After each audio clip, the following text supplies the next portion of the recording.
Hey there, I'm Eternal, and I'm an object show fan that has barely watched any object shows. We have to fix that. Let's play Object Catchup. Hello and welcome in to Object Catchup, the series where we discuss object show episodes right after watching them. Whether they're new or old, famous or unknown, it doesn't matter. We will get to it all. Now, for today, we're going to be watching the other major release that was unfortunately left behind for a week as I was doing the road to THREEEE. It is WOAS, or Wish on a Star, the series released by chalkbunny, which started about 6 months ago with WOAS number 1. WOAS number 1 became very popular. I'm gonna be honest, it did become very popular at the time, and it's picked up at 447 views, 447,000 views.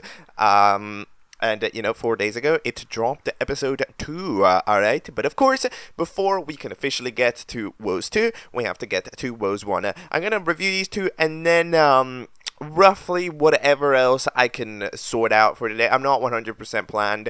However, we will get something done. Alright, you can check the timestamps as usual. Alright, I sometimes I like keeping myself a little bit in the dark, because sometimes if I know what I gotta do, what I gotta watch, and I don't feel like watching, quote unquote, I can be a little bit more negative, or like not want to do the video, when instead, like, I keep it a mystery, right?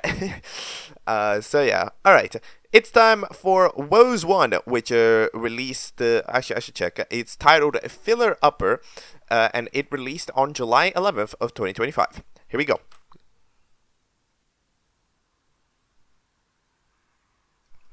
Alright, so that is Wish on a Star number 1, Filler Upper. Okay, so before I start my discussion piece on this, I would like to say one thing that is important, because it's a very rare thing. I have watched WOAS 1 before. Alright, this is something that you must know.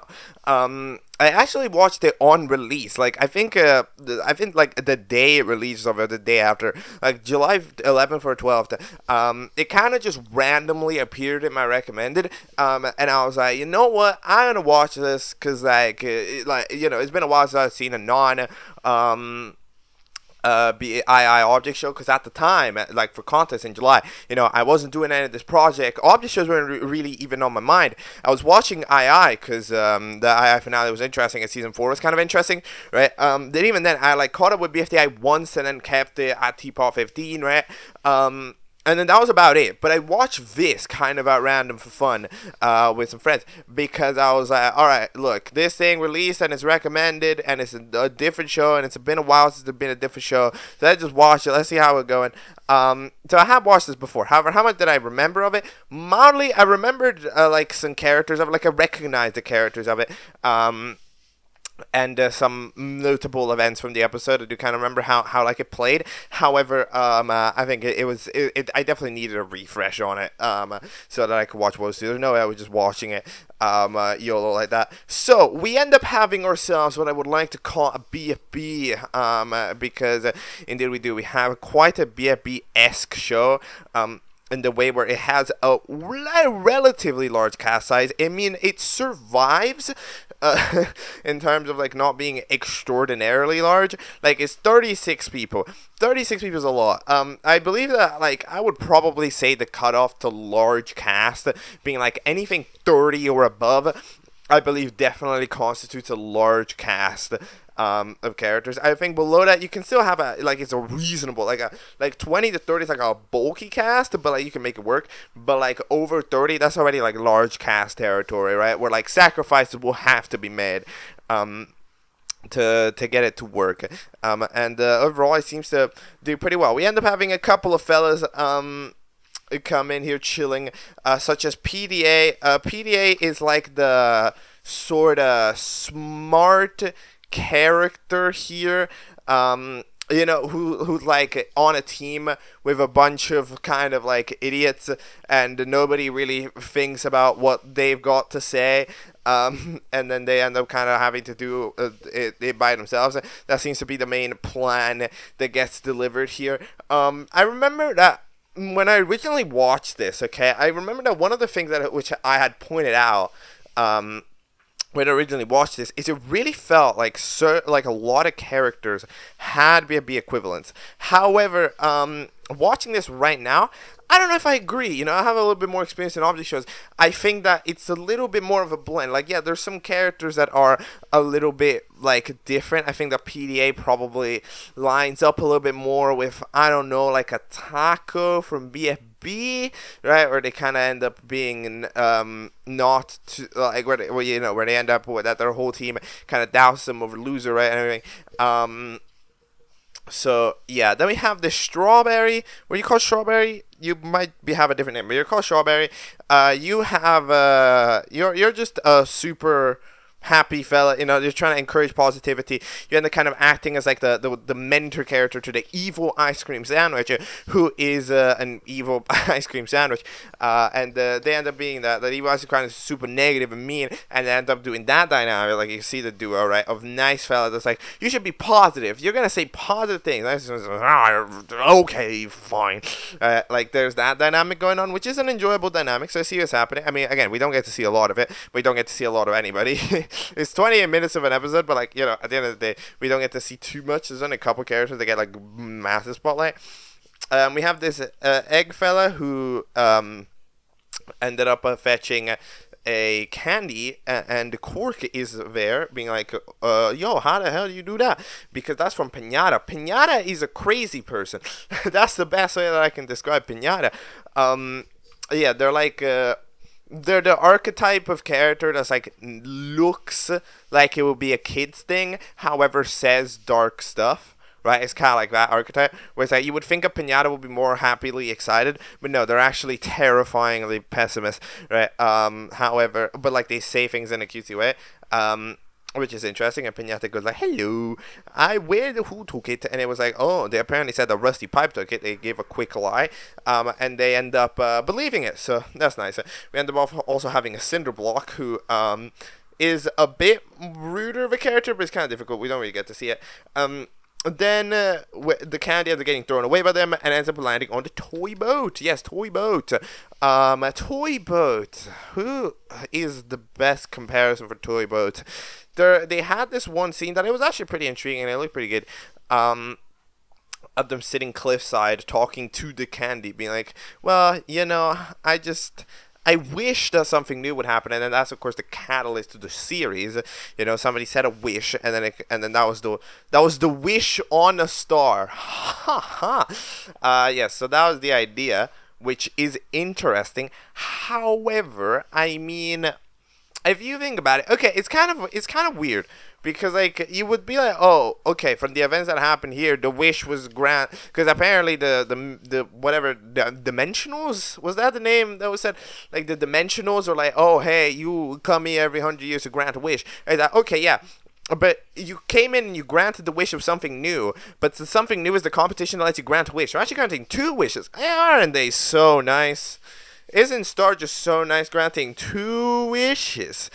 Damn, we got a luxury department down here. But yeah, either way, we end up having, speaking of which, your best shot. That is the name of this character.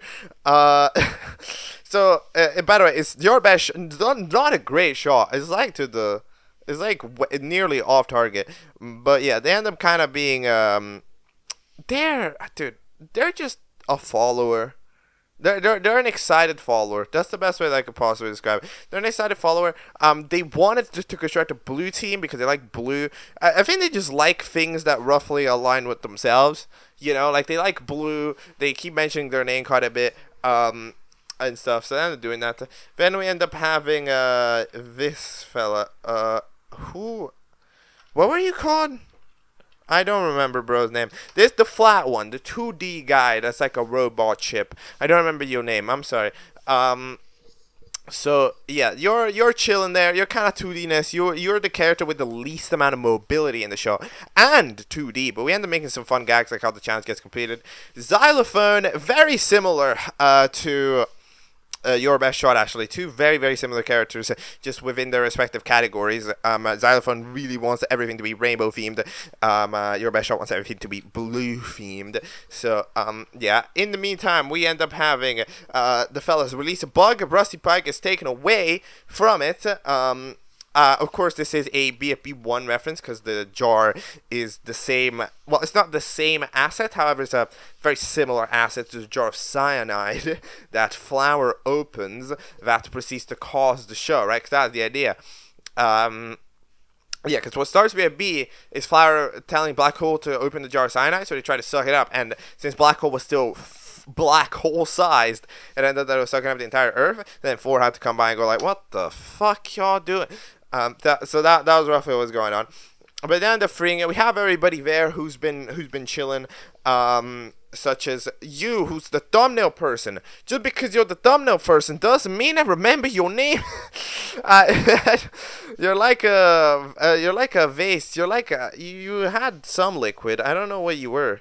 You're not a perfume. You're like a. What are you? I don't know. Somebody says your name at some point. But yeah, they seem to be pretty excited character as well, which is nice. I mean, overall, that will be the average character is gonna be a more excited character. You know, in a BFBS show, you're gonna have characters that are a little bit more excited, a little bit more playful, because that's just the vibe of the show, right? So you need to have characters that eventually complement the vibe. So I'm gonna say, you know, a lot of these characters are in the following this way of being. Who else is here? We've got a heater, who's like, yeah, they're pretty logical. They're over with Christmas Mug. Christmas Mug is interesting, but yeah, sorry. The heater ends up getting. Yeah, they're kind of the logical one. They end up kind of trying to clock the team. They kind of de facto lead it, despite not doing much. They seem like they're going to be an important character. Not gonna lie, I'm getting big character vibes from this one, even though they don't quite admit it yet. Christmas Mug, of course, this is a big character because they're not part of the show, which is really interesting. They're actually not part of the show. What they end up doing is they end up being a doubter and it'd be like, oh, I'll show you what happens to the doubters, and then they get sent to the underworld or whatever. They just get sent to the back rooms and they end up in this freaking land that I don't know what it is, but like they end up down there and that's it. Like they're just not in the show. Like they're just down there. My immediate presumption is that it's the elimination area. Right, I mean, there's a debate. What is the elimination? Because you know the limit. Like, is Star gonna be the type of host that's gonna and you know disintegrate you, or are they gonna send you to elimination area? But yeah, I am predicting that maybe they're gonna send you down there for the elimination. So far, we're gonna, I guess, you know, need to find out in due time. They also got Twitter Coin. I know about Twitter Coin as well because that day, where I did the watch of WOAS, I remember me and buddies were like, oh, let's check out the channel. Twitter object show. So yeah, checked it out, and Twitter Coin's there. Twitter Coin's not that different to that counterpart, and to be honest, I don't remember what that counterpart was like. So yeah, so shout out to Twitter object show. Yeah, and then we've got some like lizard tail, yeah, because like when you cut out the tail of a lizard, like it keeps living or something. Yeah, they're kind of deranged. There's not too much to them yet. You know, like again, there's a lot of these characters, but it's really hard to gauge in one watch, right? It's like it's hard to gauge with these shows. Like whether there's 30 or 50 or 60, like it's just kind of difficult because we don't get a lot of characters. Like we don't have a lot of time. Rusty Pipe is, yeah, they're the character that's kind of Woody-esque. You know, they're a little bit dirty. They're very much so not really. They've got a speech impediment, so they can't really get understood. But yeah, we got a couple of fellas. We got the Shelf. Excellent character design. I actually love that character design so much for these for this drawer. But yeah, they're kind of scaredy cat. We end up having the super over energetic alarm clock, which makes sense because you're an alarm clock, right? So that makes sense. So then they're kind of gauging together. And then it comes in with a little bit of the more analytical graph paper. We seem to really be thinking it through. Then we end up having Rook. So Rook is British. And that's how you know. So we end up having this fella ends up being this is the loser archetype, of course, because they end up being way more like they lead the team because they impressed everybody with one thing. So everybody's like, you are the best and we shall follow your every move, right? And then there's also Evil Blue. They're kind of like non-gone E, but evil. I don't like they're. I don't know what they are. They're like a stick man. They're like the non-faced character this season, alright? We've got this the and ball who is very tennis ball core. I'm not gonna lie. They're like if tennis ball had 8 ball's body. That's like the best way I could describe and ball. We've got this like, what is?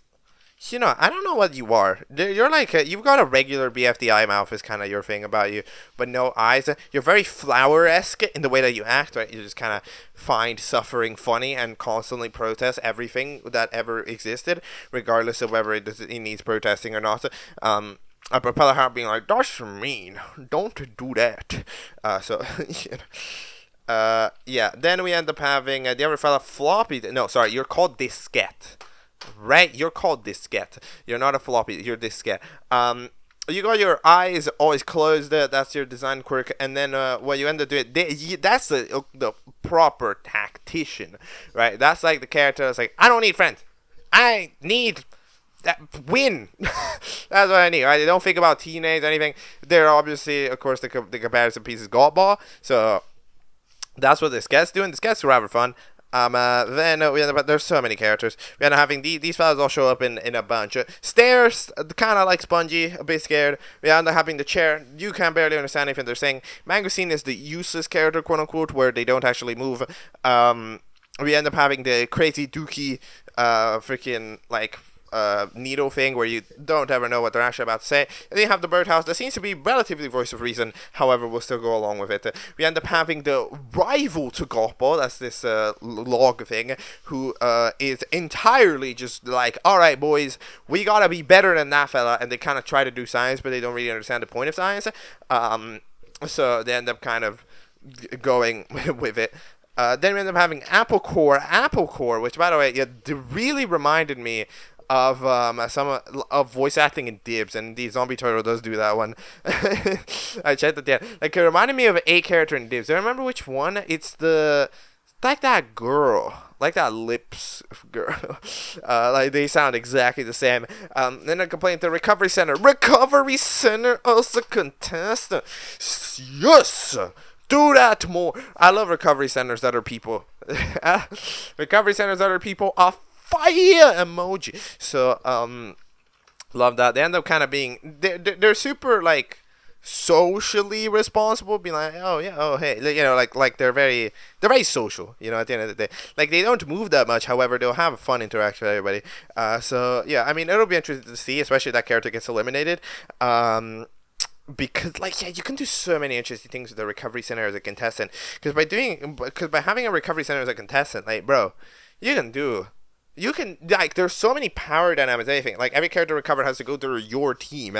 So like, getting too far away is a problem, because anybody who dies is gonna get recovered by your recovery center, right? Theoretically. But however, you can also hold them hostage, because at the end of the day, it seems that it's recovery center's choice wherever they recover. Because yeah, it's super interesting. It causes a lot of ideas. That end up being rather interesting. So yeah, do we have any other character that we forgot about? I feel like we don't. Yeah.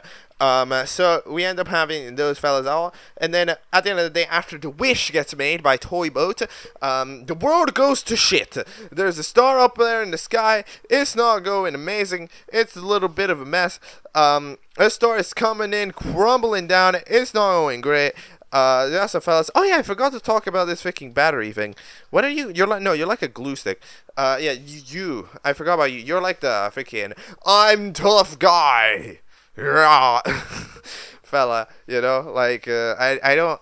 Do I have any immediate comparison point? It's kind of like Paintbrush. It's kind of like early Paintbrush. You know, like Paintbrush eventually changed, but it's kind of like early Paintbrush. But yeah, they end up kind of doing their whole thing. Oh yeah, there's also a robot fella who exists. There's not too much to do. They have a cool scene that's in 3D when they're like picking who should be on their team. I don't know why it's there, to be 100% honest. It's not that relevant of a scene. We were just like, it's 3D-ing time. So yeah, no, it was cool. It was cool. It didn't mean anything, but it was cool. Eventually, the crashdown comes in, and you know who pops in? Star! Yes, indeed. The star pops by. We end up having ourselves the intro of wish upon a star. It's alright. I mean, the intro, it's like, I like the ending shot.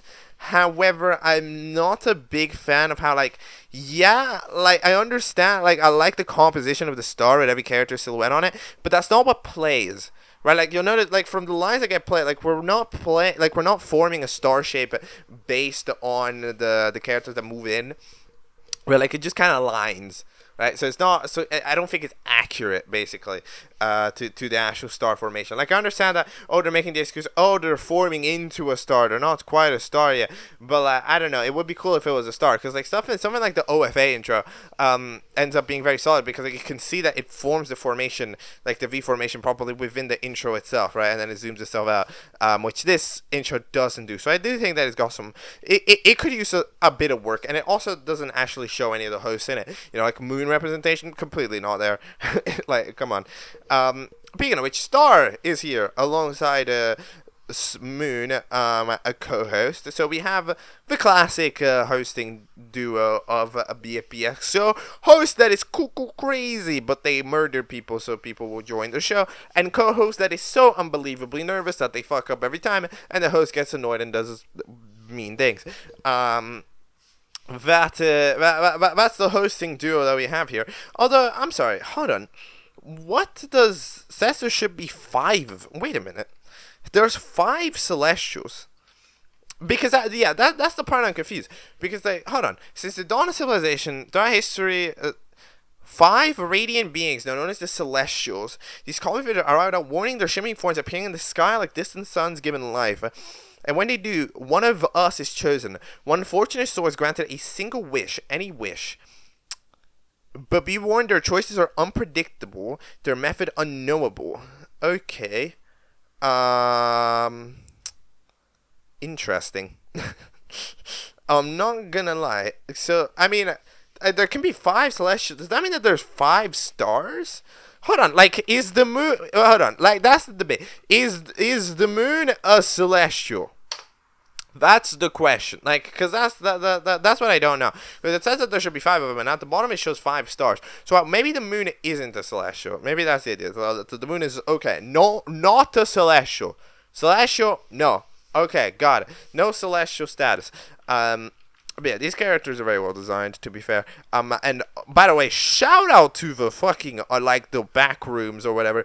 Like, yo, that place looks sick. I'm not gonna lie. Like, they managed to capture a banded, uncanny feel, like amazing. Which, you know, I will say it's always a little bit unfortunate when the place we get to see for 20 seconds looks better than the place that the host is being set in. But just saying. And then we end up going 6 teams of 6, and we end up having the teams. So what are the teams? Let me clock in what we end up having here as the proper teams. Okay. Team 1, Shelf Control, formed of Lamp, Alarm Clock, Egg Yolk, Cinder Block, Shelf, and Birdhouse. How do they do in this? What do they do? Wait, what do these people do in this team? Oh, they take the host. Oh, yeah, right? Yeah, I think they just take the host. Yeah, so this team is alright. They have enough people here that are going to successfully think of an idea, you know? Like, the Birdhouse relatively chill, Alarm Clock's relatively hyped to do ideas, Cinder Block and Lamp are going to be rude but logical. So, like, there's nothing here that sounds like a counter factor, so I think this team's going to do alright. It just depends on if the idea is actually solid. Like, I think they can execute an idea pretty well, and they've got and they will come up with an idea, but whether they're actually going to, like, be able to successfully deliver on it, it is worse. Like, it just depends on whether the idea is good, right? Like, this idea barely worked here for them, for example. Then we end up having Girls World, who is the team comprised of all girls, I guess. So that's Graph Paper, Toy Boat, Quirky, Bottle. What is your name? I forgot. I'm so sorry. And then freaking evil chocolate ice cream. Wait. No, evil ice cream sandwich, sorry. And then Strawberry, who's not a girl, but we end up having the scene like, I'm not a girl, we can fix that. Oh, like, yes, this show definitely it definitely felt like it grew into its own, which is really interesting, right? Like it really felt like it started growing into it. You know, it's almost like we really were writing at the beginning. We were writing, you know, a little bit more shyly. The characters were feeling a little bit more generic, you know. But then as the episode progresses, it really felt like we started to a little bit, like the identity definitely started to get picked up as this episode progresses. And by the end of it, like you can see that like there's an identity with the jokes it does. There's an identity with how these characters move. Like there's definitely an identity here. And I see why it picks up the interest. But anyways, what do you think of the Girls' World team? This is like rough. Oh, dude, this team has got some rebels in it. There's like enough people here that can probably pull off a plan. Like Corky and Grab Paper can probably pull up a plan. Can the other people do it though? I don't know. They're kind of rebels. This team might struggle from time to time. However, I like. If they can get the other fellas to actually do their plans, they're solid, because they're going to have good plans. I just don't know if the execution is going to be great. Then we're having the Rookies, which is the team, of course, that they made after the Rook. Well, I mean, this team, it looks like is going to be abysmal, because, of course, Rook is what they're doing. And Rook's plan for this challenge was to do nothing, because it was filled with air.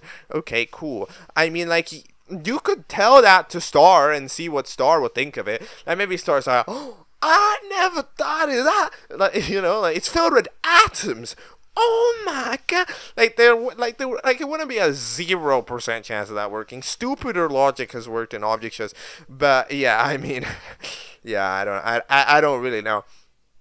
These people like Target and the Glue and the Twitter, like they're not changing opinions on Rook, unless of course there's like a loser moment where something stupid happens and then it's like, oh Rook, you're bad now. Like that could happen, but like in general, it's PDA. It's down to either Rook to want to do something or PDA to solve it. I think PDA could probably get Anvil on their side though, so I do think that like this team has got a chance. Like it's not 100% cooked. Then we end up having what do you end up having? We end up having the next team being called Mango's team. Yes, this is Mango's team. Because this guy and the girl like, yo, I don't care what team it is. I'll just call Mango's team. Because it's not Steen, it's Team, right? Which is different. So yeah, this is Recovery Center, the freaking Chip, the Scat, the Needle, the Crazy Needle, the Electric Chair, and the Evil Blue, whatever you call it.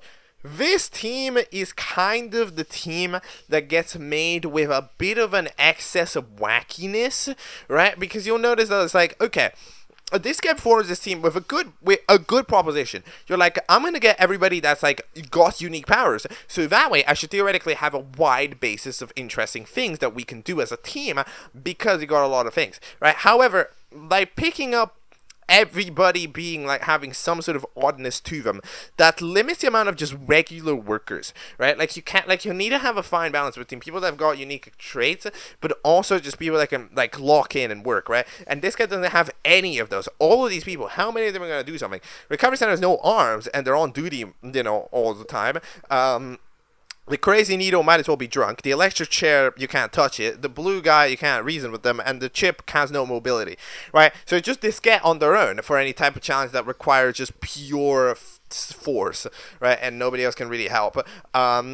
So this team is gonna be screwed in some challenges. Like it's either you win easy or it's gonna be a problem. Like that's kind of how it goes. Then we end up having Team Rainbow Friends, which is created by the Rainbow fellas. Of course, you know what Rainbow Friends are a reference to. We end up having. This team is Rusty Pipe, the Lizard Filla, the Propeller Hand, the Xylophone, Mangosteen, and then Pinata. This team is abysmal. Holy. Yeah, no, this team is rough.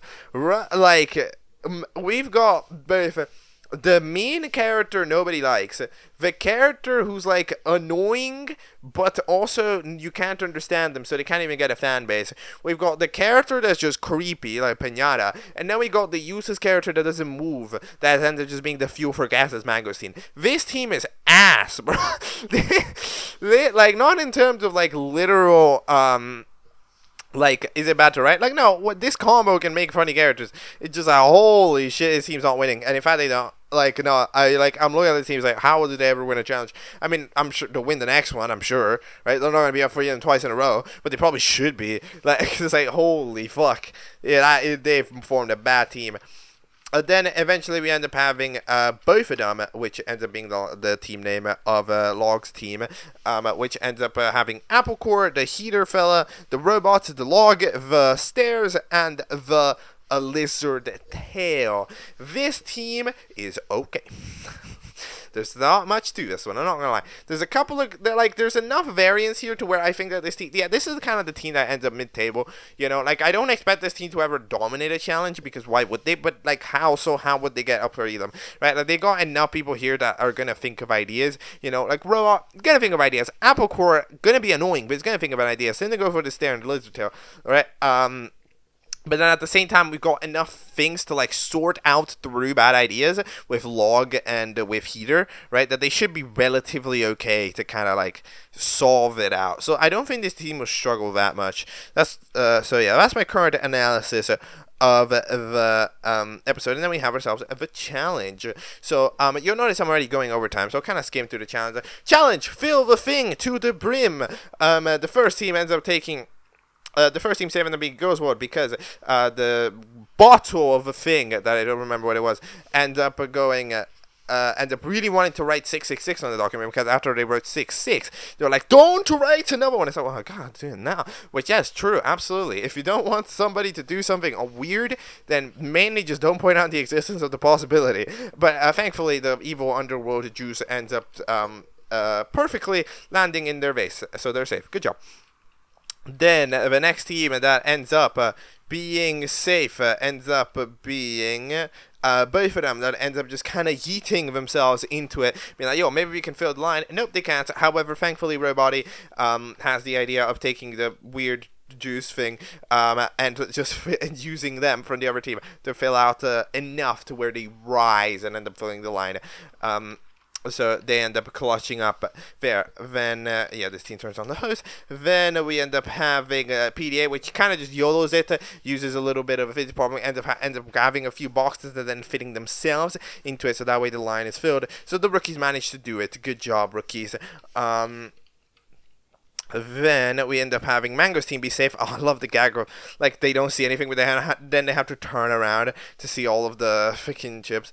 And then we end up having the final moments where the Rainbow Friends that have just been kind of digging dirt and putting it in end up at the last second fight to see which one is safe first compared to Shelf Control. Shelf Control is safe because they managed to fill it with water, which is more evenly spread itself out. And in the meantime, the Rainbow Friends don't quite manage to do it because the dirt is unevenly spread, which means that a little bit didn't actually fill the fill line. Unfortunate.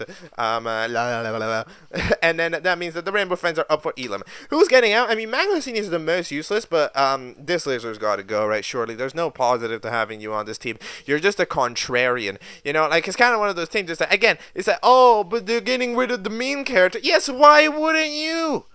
Why wouldn't you? Why would you not get rid of the main character? Tell me now. Tell me why you wouldn't get rid of the main character. They do nothing right.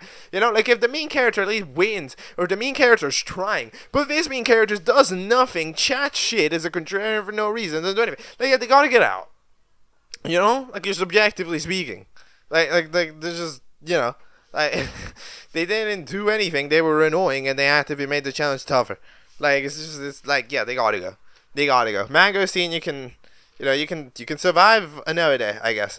But hey, it goes how it goes. PD ends up being stuck there at the dawn of night. And then that is it for WOAS 1, indeed. So WOAS 1, remember, this was on July. January, so about 6 months it took to get to WOAS 2. WOAS 2 is significantly smaller, which is interesting. It's 11 minutes. So it's doing big object share things, right? Of its relatively large sized first episode, because it has to do the very bothersome job of actually having to introduce everybody, right? Which is a job that famously shows up struggle with. I mean, Animatic Battle 1 is 40 minutes, and, like, it takes 20 before Animatic fucking shows up. It takes 20 minutes before Animatic shows up. Like, yeah.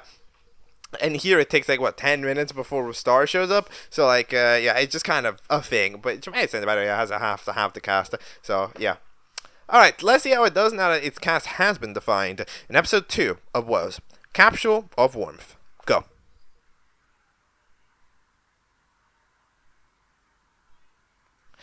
Alright, that is episode 2 of WOAS, and I'm fucking telling you that team's ass. There's no way they actually lost 2 times. That's crazy. There's 6 teams and they managed to lose twice. I was like, yeah, because I was thinking about it, and I was discussing it, and I was like, wow, this team sucks. But, like, they're not going to lose that many challenges because of the way writing works, right? They'll just make them safe because of bullshit reasons, right?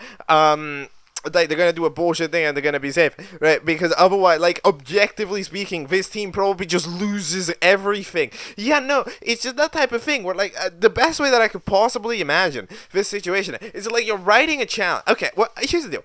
I'm gonna be 100% honest. I don't know how people write these. However, like, in general, like, kind of how I imagine it going, like, with someone like this, is that, like, you're kind of writing a challenge, right? You have a challenge, and then you're kind of writing out the set of events, right? Like, what would this team do? What would this team do? What would this team do? But the problem is that when you do this with this show, this team just loses. When the fuck would this team ever invent an idea? Propeller Hat and Xylophone have a combined IQ of 3. The others have a combined IQ of negative. So it's like there's more less than 0 IQ here. Like, it's genuinely unbelievable. Anyways, let's actually have ourselves a little bit of a conversation, okay?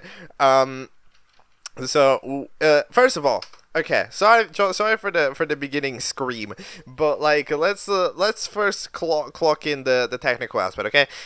In terms of animation, the show's animated about exactly the same as episode 1 was. I don't spot any immediate differences, which is, it's very clean. It's got the hosts are, of course, the only characters that look a little bit rougher, but, like, in general, you know, it's very clean. The environment doesn't change that much. It can, if it feels like it, so, like, it kind of shows itself off that, hey, we can do cool stuff from time to time when it goes to, like, the sun and stuff. It looks rather similar to when the BFB does rain, as well, to be honest. Yeah, it's very, like, clean. You know, there's really so little to point out about it, you know, like, it's kind of oh my god. Part of me nearly wanted to say it's an art styleless show. It's not. That's not the correct way to say it. But it just it's a very clean art style, okay? There's, like, not too much that's, like, different about it compared to, you know, other clean art styles that are around nowadays, alright?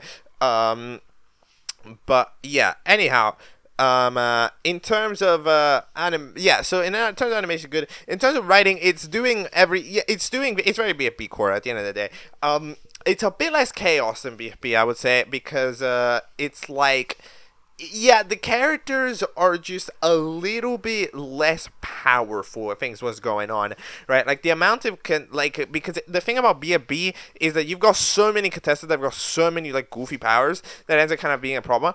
However, here, like, the amount of contestants that actually have got a power, right, that, like, genuinely make them just significantly stronger, not that many, which means that in general, majority of teams are grounded and have to think of ideas that are grounded. So, it ends up being a little bit more, like, tactical-ish than usual, right? But, like, in general, it ends up being you know, all right.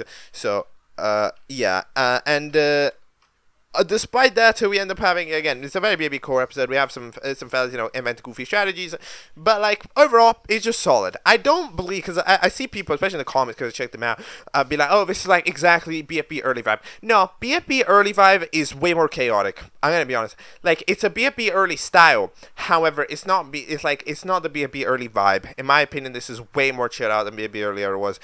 Even though, of course, it takes inspiration, which makes it its own type of thing. I think it's its own type of thing. And I think this show absolutely does manage to, like, survive in the ecosystem. It manages to be pretty solid because, first of all, I mean, yes, early BFB shows have been a thing.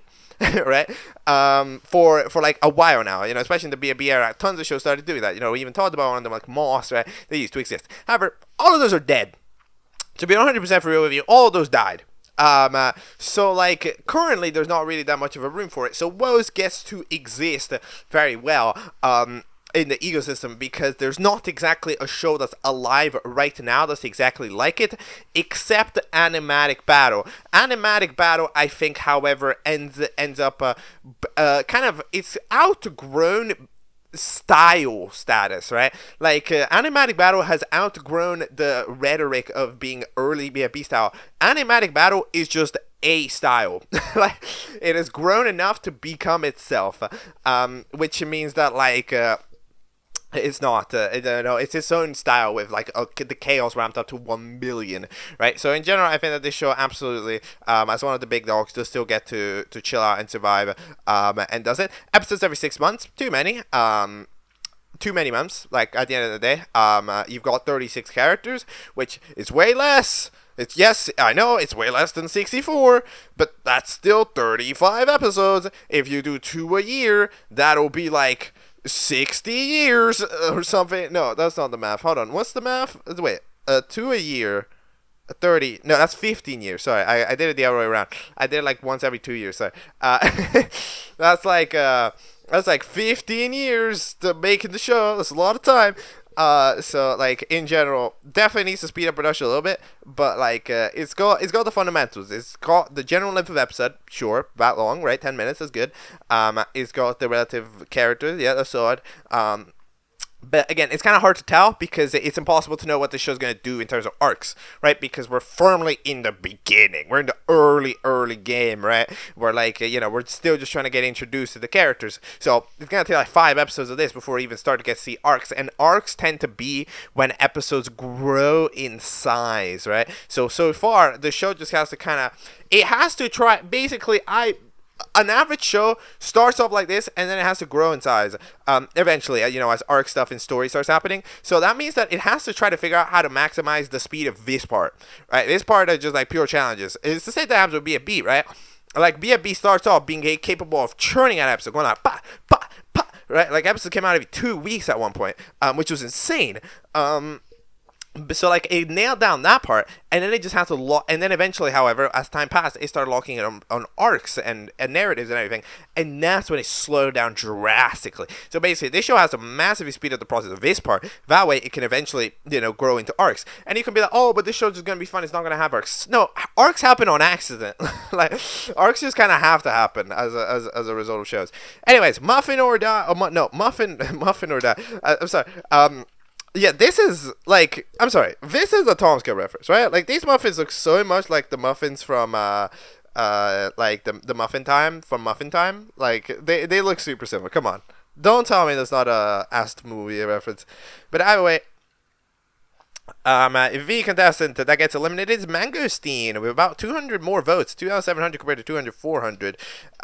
Which, fair enough. I mean, I predicted that. I mean, in my opinion, while Mangosteen didn't benefit the team, I believe that, of course, by, constantly berating them, there was a detriment to, of a gummy worm or whatever you call it, being there, so I would have eliminated them. That's my reasoning. However, in terms of the benefit of the show, Mangosteen is exactly what we've seen a million times. Character that's useless, doesn't move, but everybody else just treats them as if they're a real person anyways. This is done. This is overused. Every object show under the sun has done this. So yeah, I absolutely understand. We're tired of this.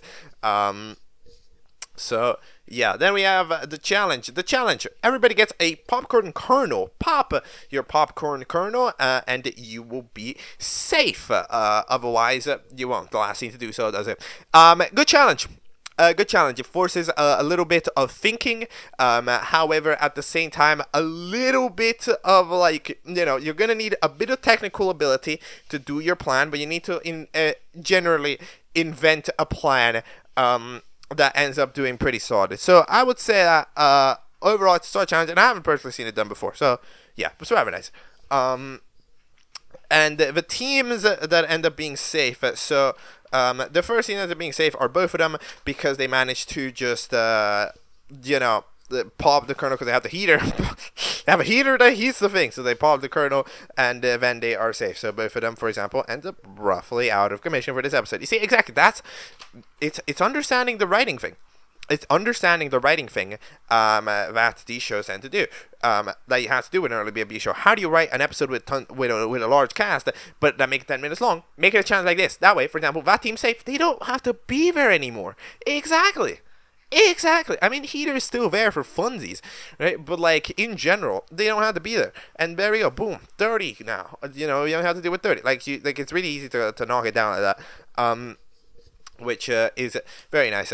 Then we end up having, okay, this is the big thing. So Team Rainbow Friends, they have a plan. What is the plan? Go to the sun. Yes, because if you go to the sun, you will the popcorn will explode. Okay, well, okay. That is a plan that's debatably unrealistic. So, like, of course, I mean, it's obviously with the physics that we have here in real life, completely unrealistic. However, this is object show logic. Like, object show logic, you, like, tons of object show just allow you to go to space. Space is, like, not a problem, right? So like, because there is so many object shows do it, it was really hard to gauge whether the plan going to the sun was feasible or not, because it just depends on the show.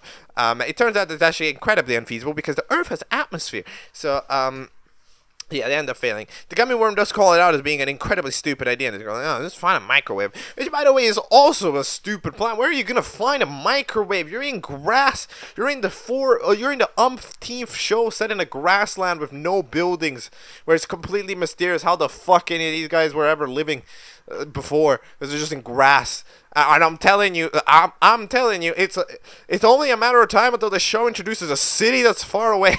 I'm telling you, but that's how shows go. But like, either way, yeah, they end up finding. By the way, they do end up fucking finding a microwave, which is it's interesting, but like, it's not for the factoid of anything. It's just kind of because they somehow find it. Then we end up having the rookies team. So the rookies decide that they're gonna fit the kernel on Andball's mouth, because that will act as a chamber of, a capsule of warmth, and the warmth from Andball's body will heat it from within. You know what? Sure. I mean, obviously that doesn't work because it's not hot enough. Because okay, the reason that doesn't work is because, of course, at a certain point, heat just kind of stops transmitting. So, but like, the logic is that if you have the logic that Rook is using, it's decent logic. Where it's like, if the heat is coming into it, it's just gonna get hotter. No, it gets hotter until it reaches the temperature, and the temperature is not good enough. But like I see the idea, right? Twitter coin is so unbelievably jolly. I like even PDA ends up smiling at Twitter coin and making fun of them. Like, even PDA is kind of charmed by Twitter coin, just having too much fun. Twitter coin is like 7 years old. But yeah, then we end up having the team. So Lamb just decides to make firewood to pop it. They have firewood in terms of birdhouse and shelf. Yep, there you go. Goodbye. Then we end up having the team, the bottle fella. I still don't know your name. I'm sorry. I never caught it, and now I completely don't know. Like, I didn't catch it the first time they said it, and now they just don't say it again. And so I'm sorry. What is your name? Like a pink bottle. You're like soap or something. I don't know. But either way, yes, they end up having the plan of just shining a beam with a magnifying glass, so that way, you know, it does that thing that actually works. I know, right? Crazy. So they end up actually utilizing it, and it works. So yeah, good plan, good tactic. I don't know why we needed the paper to be down there, but like, good tactic, good tactic. Good job, Girls World, on being safe. Yeah. This team is giving me strong vibes. I'm not gonna lie, because they have that kind of the power of friendship expressed to them. Then we end up having the team, this guy with them just going, yo, I'm just going to go to the heater and heat them. And then heater's like, well, I don't want you to do that. So they end up trying to eat their kernel instead to do a little bit of trolling. But then last second when they're going, murder her. So then it's not great. And then it proceeds to hide behind the recovery center to stop the beam. So like that way they don't die. So this guy at the last second stops redirects the blue beam. That way the recovery center doesn't die, because the recovery center can't die. The recovery center is big deal. Like, this is okay. What happens when the recovery center gets eliminated? I don't know. I mean, well, okay. It sounds like a cooler problem than it is, because realistically what would happen is they would go like, no, we don't have a recovery center, and Star goes like, I got you, and then they just recover people. But like, in general, it's not, it's like, it's kind of a fig. Then at the last second, while Heater's banking on it, recovery center recovers somebody. At the last second, they recover the two wooden ones, and it ends up hurting against Heater, which ends up actually having the kernels jam on their Heater, and then actually explode. So good job, Mango's team. And I like how they keep mentioning Mango as if it's a person. I'm telling you, Mango's randomly showing up. The fellas that try to say hi to the sun, they all die, and then they're up for Elam. Who gets out here? It's interesting because, of course, Gummy Worm is the super mean one. However, in this episode, we did a proper job by making them the only one that's correct, right? So we end up trying to save Gummy Worm here, and not make them the obvious elimination. Who is the obvious eliminations? I don't know. To be honest, this team is like globally pretty bad. Again, this team is not. There is nothing going on in this team of positive. Like, dude, no, it is. This might be, like, in terms of just quality of team, right? In terms of no, I don't mean any writing team, any writing capacity, and any enjoyability capacity. I mean like in pure skill of being able to do challenges. This is probably the worst team in Object Show history. I don't think it gets worse than this. It does not get worse than this. This is abysmal. Like, it's actually unbelievable how little chemistry. No, they all have no. They have no physical capabilities. They have no mental capabilities. They have no coordination. They have no friendship. They just don't have. This team is unbelievable. It's a record-shattering team. This wins the OSC award for worst team, bro. Like, what the hell? Look, I'm gonna say Rusty Pipe on accident, because I don't know who gets eliminated. So I'm gonna say Rusty Pipe, like, on accident, because they're the other character who, like, kind of doesn't feel like they're going anywhere. I mean, nobody here is going anywhere, but like, it doesn't feel like this character's exactly getting places, in the way that they're like, they've got a speech thing, which, I mean, it could be cool, but and it's been used for a few gags, but it does still make the character harder to understand, right? So it's gonna be difficult to get more scenes with them that aren't just gags, right? So I'm gonna say Rusty Pipe, but I don't really know, and I don't really care, to be honest. With this team, everybody can go, bro. Kick them out. Save yourself like 5 episodes. Oh my god, sorry, I hit the microphone. Save yourself like 5 episodes. Just delete this team. Star, do me a favor. Star, I wish for this team to appeal. Alright. I've talked about WOAS quite a bit. I've already talked about my general opinion on WOAS, but to kind of recap, I believe that WOAS is another attempt at the early BFB style show.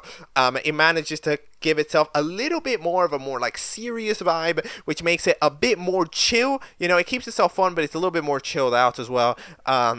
Which gives it, a relatively nice blend, because sometimes early BFB can be a little much, right? So I think this is a nice of having like the fun of early BFB and the gags from it, while also having a little bit more of just kind of pure challenges and tacticals and things like. So I think it's a good blend of those, and it's about time for a show to try this again, because it's been a while since we've really had an early BFB-esque show be in the mainstream light. But like in general, with something like this and WBS, and even then WBS kind of has a different vibe than BFB, right? We end up kind of having it's about time. Shows tried this in 2018. They had their run, but like not much of it is really remaining. So we can try again. I agree. I agree with the existence of the show. So good luck to it. Has to get episodes faster than 6 months out, because otherwise it is indeed a show on the collision course to not finishing, just like the rest of them, if it keeps up this speed, though. It's unfortunate, but we'll see what it can do. It's time for whatever the next section is. I don't know. Let's find out.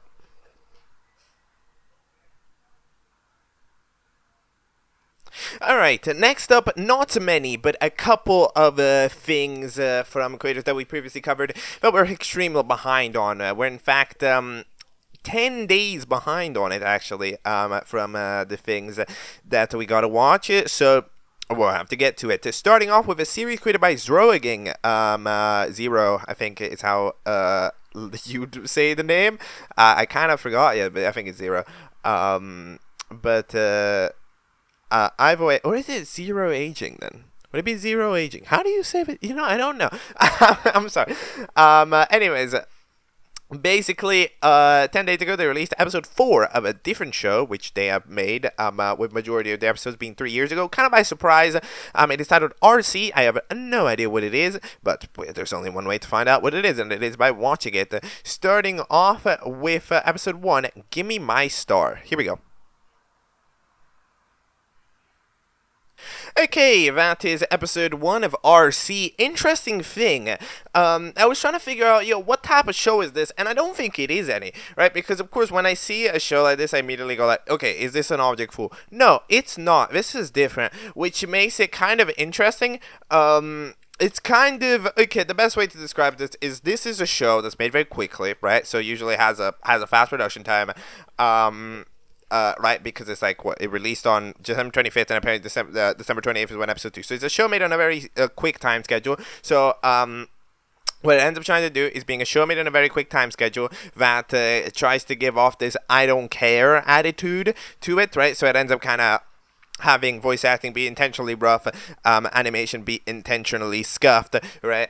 Because it adds to the experience, it adds to the vibe, right? And in terms of does it do it successfully, I would say yeah. I mean, it manages to, I say achieve something that I don't think a lot of shows manage to achieve. It does definitely, yeah, like again, it manages within 2 minutes to set its vibe pretty well, while still very clearly being an episode that's written, it's very clearly an episode of a show, it does gags, characters have personalities, like things are like properly happening. We have this shattered glass that's pissed and just has this incredible kick, and so she jeets everybody into the air, and that's like a constant gag. We have the host that's just unbelievably like easy to cry, like they're just like they're nervous, I guess, but they're just, well, they're more nervous and incompetent at their job, right? That's like the best way that I can describe it. And overall, yeah. So the contestants are battering for a British table. Oh, how many of them? 3, 6. So yeah, 6 of them. So there should be 5 episodes. So I mean, okay, that's interesting. But yeah, it's like overall, it's pretty alright. There's no environment to the show, which is interesting. The challenge is to fix the star, by the way, after, of course, the shadow kicks everybody out, and the super gluing, not super gluing, then gluing the star back together, and they win immunity. Everybody else is up for elimination. So yeah, overall, it's interesting. It's alright. I mean, considering it's a show that, is made in like probably 3 days, and is 2 minutes of runtime and has 6 characters and doesn't have an environment, and like, it's not like, at the end of the day, it's trying to be very minimalist and just kind of this fun I don't care show that I made in a day, and it does that pretty well. It does that better than other attempts that we've seen at that same vibe, because at least it's fun. So yeah. Episode 2 is titled No, It Was My Arms. Okay, let's go. Okay, that is RC2. We get to find out that RC stands for Recommended Character. And again, like, this is, I always love it when these shows do this, because you can tell the type of person that makes a show. And I noticed this with people that end up making bigger shows, right? When these small shows, you can tell that, like, at the end of the day, RC1 is supposed to be such a fast thing. Like, this episode released on Jan 9th, when it was supposed to release on December 28th. It's because, like, sometimes I think I noticed that, like, with creators that end up making, like, the bigger shows, right, it's like you end up like, at least in terms of scale, you end up being like this like need to do it. There's like this subconscious want to try, to try to do narrative, to try to do backgrounds. Like, if this show didn't do backgrounds or a chat or like had a regular episode structure like this does, at the end of the day, this is, I mean, it's a speed run. right? Like, it does it quickly, but this episode has the structure of an object show at its core, right? Like, it does everything in the way that I expect it to with the same level of cuts as they do. But, like, despite all of that, it just has to, like, it doesn't need to do that, but it dares to try anyways. And I think that's always really funny. You can really tell that, like, oh, this is a fella that, you know, I think they'll take the opportunity to make a bigger show at a heartbeat. And, like, yeah, yes.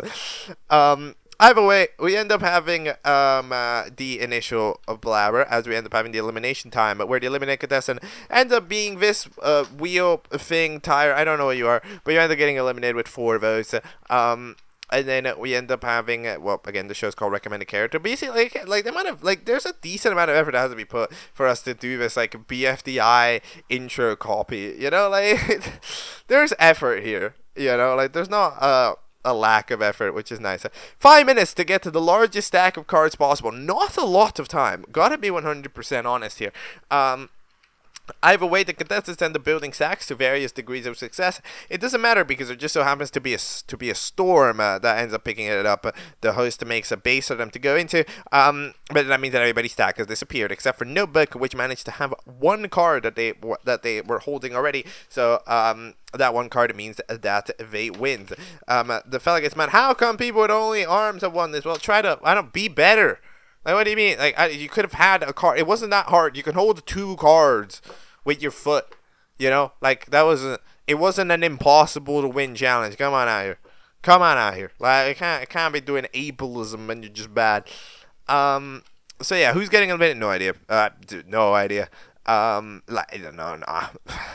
I didn't predict it the other time, but it's so hard to predict. Should I throw out somebody at random? Let's say Jorger to guess out, but I properly don't really know. Then we end up having the scene at the end of them watching the movie Friday.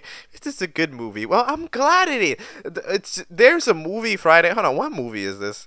What movie did they want to watch? Wait, we're gonna watch Friday 1995. Hold on, Friday 1995. What is this? What is this movie? I don't know what this movie is. It has an Ice Cube. Yo, what? Is this like... What is this movie? Is this a movie about surviving a Friday in the hood? That what the movie is? Maybe. Friday! I'm getting distracted. But yeah, overall, I find it charming how this show still dares to try, even though it doesn't have to. Episode 3, shortest and duberter episode. No, shortest and duberter epsiode. Go. Yo, okay, oh sorry, that's episode 3. Yo. Wait a minute. What is that credits transition? Wait a minute. It just transitioned from one song to the other. That is the most... Wait, is that a thing? Wait, did the songs do that? There's no way the songs do that. Did this show do that?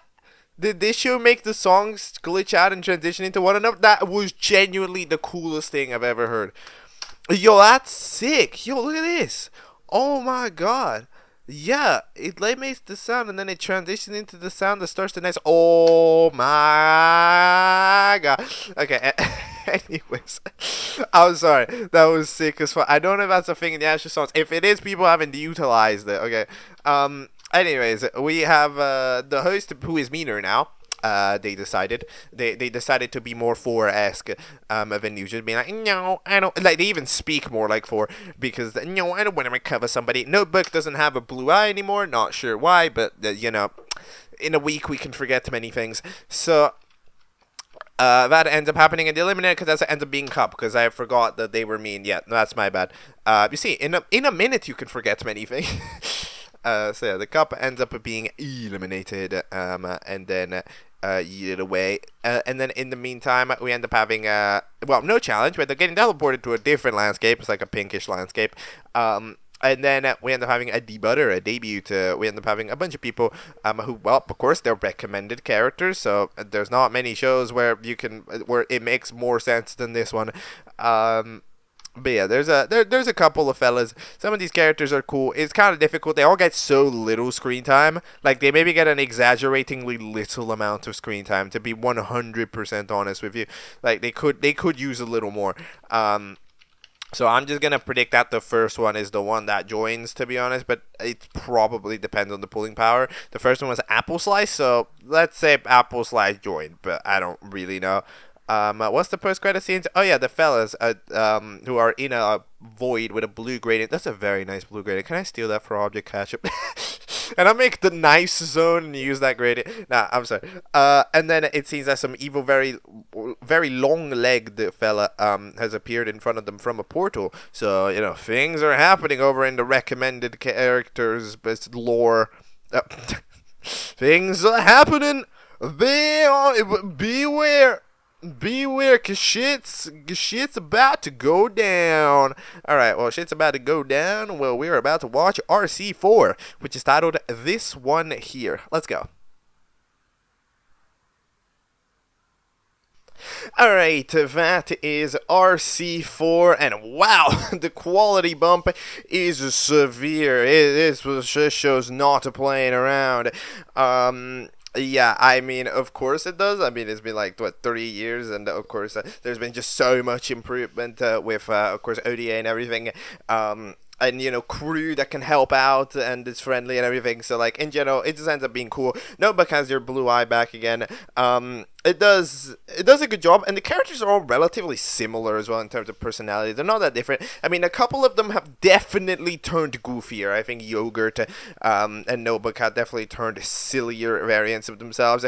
Red Spongy is the character who joins. The host has been turned a little bit back to where they were. They're not as nice as they were in episodes 1 to 2. However, they're not as 4E as they were in episode 3. They end up being a little bit more of a neutral force.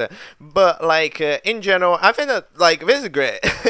I think that this has a lot of a pretty solid qualities to them, you know, that keep it nice, and like seeing in a way, right? Because there's this whole thing with like a show like ODA that it's such a large cast show, like it's ginormous, that you do end up having, you know, this little bit of a thing where it's like, okay, yes, but it has to deal with this type of writing style. So seeing how it's like, okay, here's a show with, you know, at the end of the day, relative quality that's like similar-ish. Like, it's like, yeah, again, it doesn't quite match, of course, but like it still keeps a relatively high standard of quality. You know, like, again, it's rougher, but it's still, you know, a big object show could absolutely look like this and be fine, right? That like is with a smaller cast and just a more direct style. I think it's fun to see. It's a nice implementation if a person is to make multiple shows. However, but then it's one of those things where it's like, I mean, obviously the main question that comes up with an episode like this is why, right? Because it's like, oh, well, this is a 3-year-old show that was supposed to be made in like 3 days, so why are we randomly locking in and making an episode now and inviting people to work on it and everything, right? And it's like, that makes perfect sense. In terms of an objective decision, is it that good of an idea to do this? No, it'd probably just be a better idea to start a show, right? To do an episode 1. However, here's the deal. Is that, like, there's this thing, when somebody improves, right? It depends on the type of person you are. However, when somebody improves, right? And like time passes, there's just this imagination that props up, right? Where you end up going like, you see this thing that I made when I was bad and not good. What if it was now good? You know? So, like, that's why a lot of times, you know, you will see people, like, with a cancelled show from ages ago, be like, well, I'm better now. I can do this. Right? So then they pick it up again and they give it, like, equality because it's just that imagination. Right? Like, that's what I imagine happens here, because it's like, you look at RC1 to 3, and it's like, these are pretty good, you know, like, these are alright. I mean, I don't know, pretty good, they're alright, alright, however, I'm better now, so, like, how would it look like with my current quality? Like, that imagination arrives on your head, and at that point, you just gotta do it, right, because, yeah, there's this constant, like, imagination that does definitely prop up in people, even like me, for example, where it's like I'm imagining a thing and it's like, oh, but it could be grander. It actually happened to me, for example, with the song thing, right? I did the 11 songs in one take, right? And then afterwards I was like, but I'm imagining it bigger, right? And it happens here.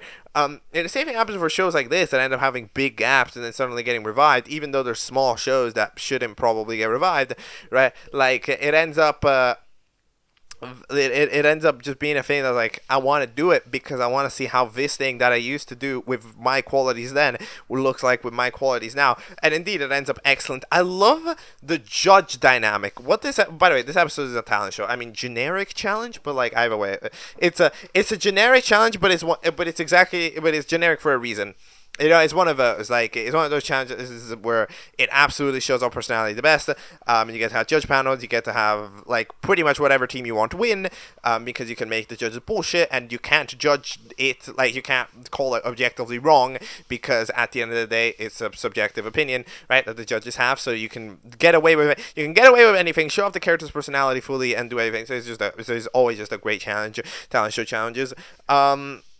But yeah, I really like the dynamic that we have of like a more like of like these disagreeing hosts, one of which is a robot Christmas tree with like the announcer head, who speaks in this one text to speech voice that like just sounds so unbelievably pissed. So, like, it just sounds so pissed. And then there's this potted plant that like happens to have perfectly opposite views literally every time. So then they just kind of argue. Like, that's fun. But again, dude, the amount of like camera angles in the show, right? And then the stage, there's the backstage. Like, it's high level. It's high level stuff. This is doing. Like, it wasn't playing around. It was like, yo, if we're making an episode of this, we're making an episode of this. Which, you know what? Fair enough. But yes, we end up having yogurt. First up is telling a joke. What do you call a cracker with no cheese? A crack-a-lackin'. Oh, got him. I mean, it was... What, you want to know my vote? You want me to be a judge? Okay, fine. I'll give it a 4 out of 10. I mean, I like creativity, but, like, you know, a cracker doesn't always need cheese. Like, come on.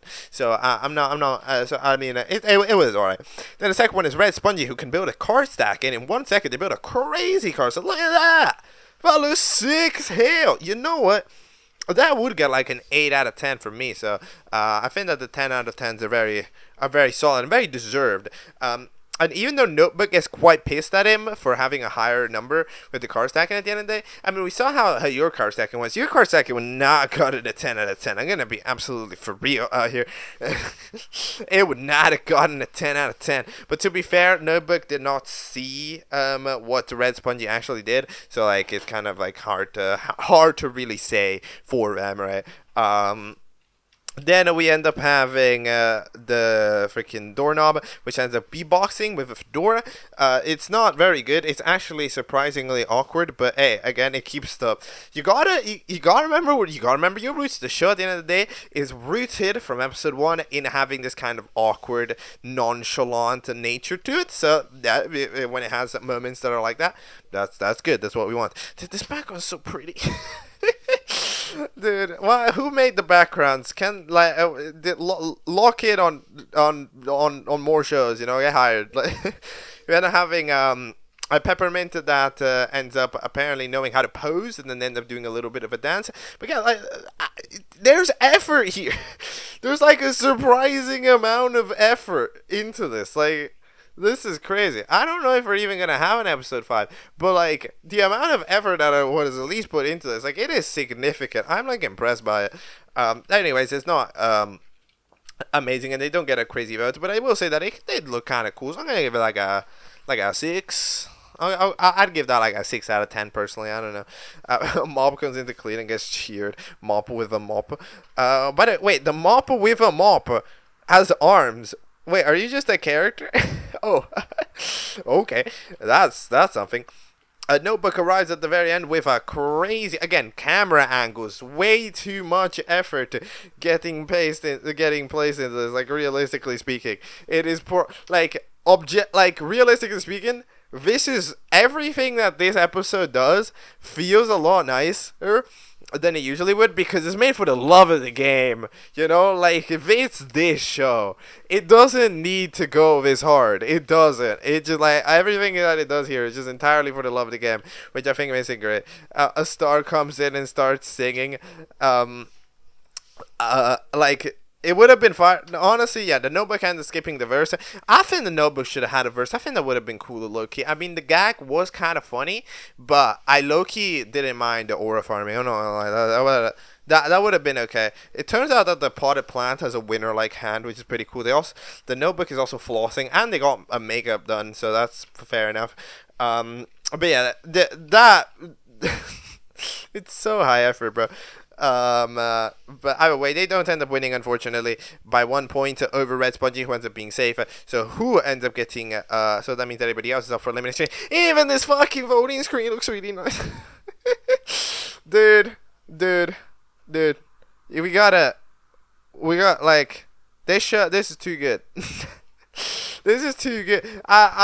Oh, God. I mean, I don't know if this is going to have more episodes, but at least this episode was great. I'm not going to lie. This episode truly did do a lot of things very correct. Which is funny, because, like, it's this show. It's the show that was supposed to be made in 3 days. But yet it's now got effort logged into it. Well, that's really nice. But either way, yes, good job to our recommended characters. There's now 2 shows from Zero, and that are cool. So we're going to... You know, we're gonna do that. What's the post credit scene? I actually don't remember. Oh yeah, they end up finding just like a mac and cheese that's been like half eaten. I don't know what's going on with that. But that's lore.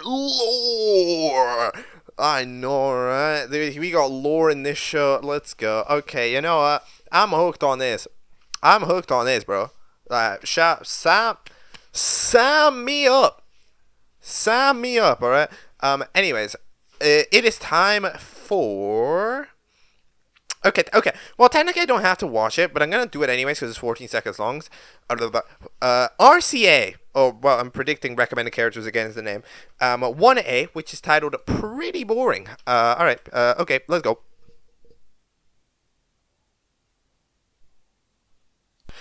Yo, there's like the footy in the background, so you're gonna hear some like TV noises. Anyways, this is a 13-minute video with no audio of the Christmas tree tapping their feet, and proceeding to walk off because they're bored, and then 1B ends up being a thing. I'm pretty sure that this is a cancelled thing, I'm not gonna lie, especially since we restarted RC, right? So that means that this idea of giving it another go should be cancelled. At least it's pretty, I'm not gonna lie. It's a pretty background. I prefer the ones from RC4, but it's a pretty background, and this asset for Christmas tree is pretty cool. So it would have been a cool show if it happened. Okay. That's all I've really got. I don't know if there's a next thing, but if there is, you'll get to see it right next. Alright, one last thing for today. I'll make this day relatively chill. I mean, there's going to be 2 uploads on the same day, alright? And you want more content. No, this is going to be chill.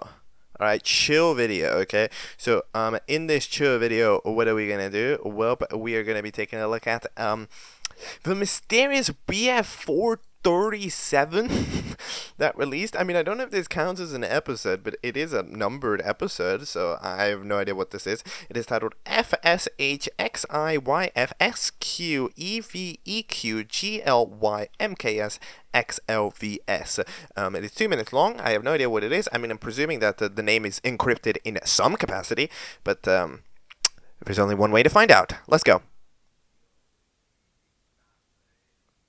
Okay, that is episode 37 of BF4. Gonna be absolutely for you. I mean, this is obviously trying to do the ARG kind of analog horror side of things. And I'm just gonna be the absolute first person to say this. I enjoy solving things, however, I am not good at solving things at all. And in fact, with this video, I have no idea where to begin. I tried to put this text down there at the bottom, the FSH or whatever, into a like solver, but it didn't really seem like it was like none of it ever actually made a sentence that makes sense. So it's either gibberish or it's something to do that needs a key, right? So like, you know, a cipher needs a key so that you can answer it properly. And it does seem like there might be something there. I mean, like, about 1 minute 40 into the video, I see that certain letters start appearing on the screen. I think there's an X, an L, or is that an E? That might be an E. You see, like, it's just really hard to tell. Like, when it comes to, I'm gonna be honest, yeah. If I have information, I can usually try to decipher it, right? If I have to find stuff, I can usually find it. But, like, the act of deciphering something that is hard to see, like these letters, this is where I'm absolutely lost. Like, I do not know how to spot these letters. Some of them are so hard to read. I think there's a double L, somewhere in there with this potted plant. That's like the easiest one to read. Then there's an O. That one's also easy to read. And then there's a V, and then maybe another. Or is it a W? Oh, it might be a W. Yo, is that a W? Yo, that is a W. So, like, what do these letters even do? So, let's say, like, for example, let me try to do some speedrun solving. So it'd be like an X, then it would be this other letter that I believe is an E. So it would be like XE. Okay, so yeah, let's say it's one letter at a time. But if it's one letter at a time, why is there a double L? So XELL, maybe. So then it would be XELLW. No, XELLO. And then it would be possibly the letter, yeah, because the O turns into a W. So W. And then was there one other thing? I don't think there was, but then hold on, was the first one really an X? That has to be an X. So, like, if we take the title, okay, and then we go to this machine and we say key number 1 and we write Zello, which is the answer that gets made here. Let's see if it ends up solving anything here. Like, let's see if we end up having any type of solve get made, because I don't know what it was. Zello. That's not a word. I'm annoyed because, like, if the first letter was just an H, it would be like hello, which, like, would almost make sense, right? But I mean, if it's not something, then no. I mean, I'm looking at it right now. It's not giving me anything to work with here. The key gives me the word Y as the first word, but it's not looking like this is much of anything. To be 100% honest here. Yeah, I mean, I don't really. Yeah, I'm not currently seeing much, to be 100% honest. Like, what? Like, no, really. I'm trying to figure out the orange that was playing his next game. That's presumably just a fella. Again, there might be other text on the screen later, though. Like, that's kind of the thing. But either way, basically, yeah, I'm not good at solving things. I just direct to find it. So, I've yapped about that already enough. In terms of technical elements, unfortunately, we still have the audio that only plays on the fucking left ear, which is still annoying. At least here it matches the vibe of being annoyingly uncanny, right? But, like, come on, fix your audio, please. I'm trying to help you. Mono. But either way. Yeah, it doesn't seem to be working. And then what actually happens in the video, I have no idea. There's like a conversation where one of the people isn't speaking, and then the other ones are responding as if it is. There's a phone, we gotta do this. There's the freaking there's the host guy that I'm sorry, I forgot the name of it right now. I can't remember it. It's late. They're in some places with some creepy imagery. To be fair, the actual imagery themselves, they have done a pretty good job of making it. I have no idea what the last shots are. There's just shots of like plants and stuff. BF4 intro core. And overall, yeah, I don't really know. to be honest. But yeah, I mean, good luck on this. Make sure that BF4 doesn't reach 37 episodes, because otherwise you are gonna have a problem. Gonna be absolutely for it. You're gonna have a problem. So yeah. All right. Well, that is all, I guess. Let's do an outro. Alright, that will be all for today's episode of Object Catchup. Yes, it is indeed a small one, but you know, we haven't had a small episode in a while. right? Like, dude, when was the last time we had an episode this small? Oh, like ages, like absolute ages. But look, this is because I felt like I could do this because it's a double day. I know, right? It has been it was for the first time we've released 2 catch-up episodes in one day. The full THREEEE catch-up is indeed also public. Make sure to go watch it. It didn't get many views because I released it in the morning and it scored a dislike. That is actually true. But I don't care. So either way, we end up having 2 videos. Like, if you combine the amount of content that I released today, I released like 3 hours and 40 minutes of content today. It's just that they're split up across these 2 videos. And either way, yeah, from tomorrow onwards, we can lock in back again to try to catch up with the keep ups, catch up with requests, do all that stuff. Because we're terrifically behind on all of them. All right, we'll return back to the regularly scheduled program. Now that like the big stuff is out of the way. I know BFTA is coming. I know there's Steeple coming, but like that stuff's one episode. That stuff's not a multi-season show that I gotta watch, right? So yeah, we should be roughly on set to get back on track ASAP. All right. For the shows that we watched today, we're all caught up. See you next time. Goodbye.